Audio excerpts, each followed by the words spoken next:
Today's short and sweet episode of San Cabrillo Zoo is where we build for the short and sweet common wombat. I have a little bit of beef with these guys because I went to the San Diego Zoo twice and didn't see them both times I went. However, this habitat's sure to make you be able to see them from any angle in here. So without further ado, let's get started and welcome back to San Cabrillo Zoo. Alright everyone, here we are making the common wombat habitat. Bit of a shorter episode today because there really wasn't much to do in here.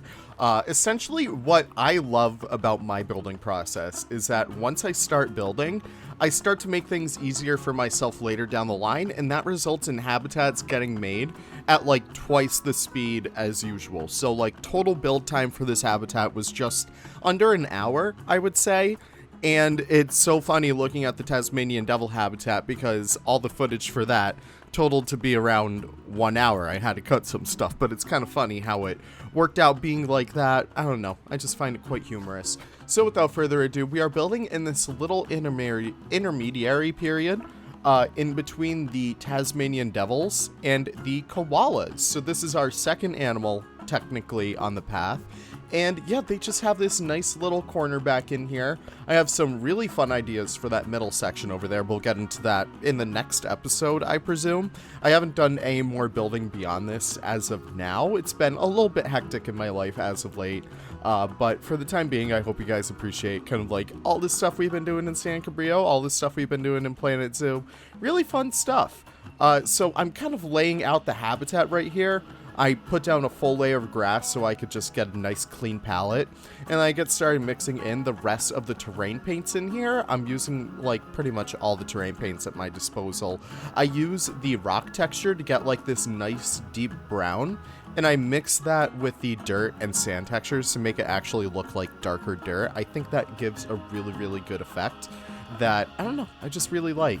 I'm a little bit lazy over here, so I copy paste that same rock edge technique that we've been doing, and I kind of align it right over here so that this habitat has a little bit more of an interest over here. Wombats are relatively smart animals, even though they do look kind of dumb, so they wouldn't be falling down that cliff or anything like that. What I want out of San Cabrillo Zoo is a very realistic zoo. Obviously, I cut some corners here and there, but for the most part, everything that you see in here functions pretty much like a real zoo. Obviously, I get some like comments on the Steam Workshop about, oh my gosh, your file of San Cabrillo Zoo, all the animals died when I loaded in. Yeah, don't play this zoo in normal mode because this is a sandbox zoo. I'm like, what? Like, it's a sandbox series. I don't know what you guys are doing. But my vision for this zoo is that everything works in theory, at least in like my little role playing. It's just a diorama maker. That's what Planet Zoo is to me, and I really like that. More information on that later. But what I'm doing right now is laying down a fine layer of that buffalo grass, and what I really want to get out of here is this nice mix in between these very grassy patches and these very sandy patches. I think that works out really well, especially when you're working in an area like Australia. Obviously, Australia has a wide variety of biomes. You have like all these wetlands, you have all these deserts, you have all these temperate forests, you have all these tropical forests. But I really want to sell the idea of quote-unquote Australia. Obviously, when I make my zoos, I try and make them as realistic as possible, and sometimes you just have to go with the basics. You just have to go with the Australia is tropical desert stereotypes, and honestly, I'm kind of happy with that.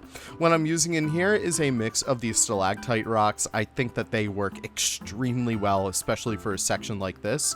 I don't have the new free build in here just yet. It was broken, but I can't wait to use that because we now have inverse aligned to surface. You guys probably saw that in our mod showcase this week. It should have been out like 2 days before this video actually came out or something like that. I don't know my schedule. What do I look like, a YouTube guy? I don't even know. But now we can actually align those rocks against a surface without the need to invert them every single time. Works really good. Can't wait to start to use that a lot more in here. I'm just kind of blending it into the rest of the landscape over there, just kind of blending it in so that it feels a lot more dynamic with the actual kind of like slopes of this entire section. San Diego and California in general are just very hilly. There's a lot of like uneven terrain and stuff like that, so I wanted to make sure that we capture that, especially in this area. Because we're working with so many different elevations, I want to make sure that we're able to accentuate a lot of that. Just make sure it feels like it's very, very hilly, very mountainous. Now, we're moving on from the normal buffalo grass to this dry buffalo grass. It gives a really nice light texture to everything, but not too light. You can see I used the parched version in the koala habitat because I wanted that one to be a lot more sandy. I'm using the arid version in here because I still wanted to have a little bit more of those greens, a little bit more of those yellows. Huge shout out to you guys who have been commenting on this all. Thank you so much. I learn a lot more from you guys than I ever could any other means. So yes, I know that quokkas and koalas live on complete opposite sides of Australia. That's just something I want to include in here. Again, I'm using quokkas as a stand-in for batongs, so I felt like that worked out pretty well. I love these ferns. Absolutely love these ferns. They look so good. Trying to think of other stuff too, but I noticed someone got angry at me because I said quokkas are found in Australia and Europe, and I think they didn't hear the part where I was talking about zoos, so that was kind of funny. I don't know. By now, the giveaway should have been announced. Thank you guys so much for participating in that. Always great to have that. Always great to, give back to you guys because you guys give me so much, really.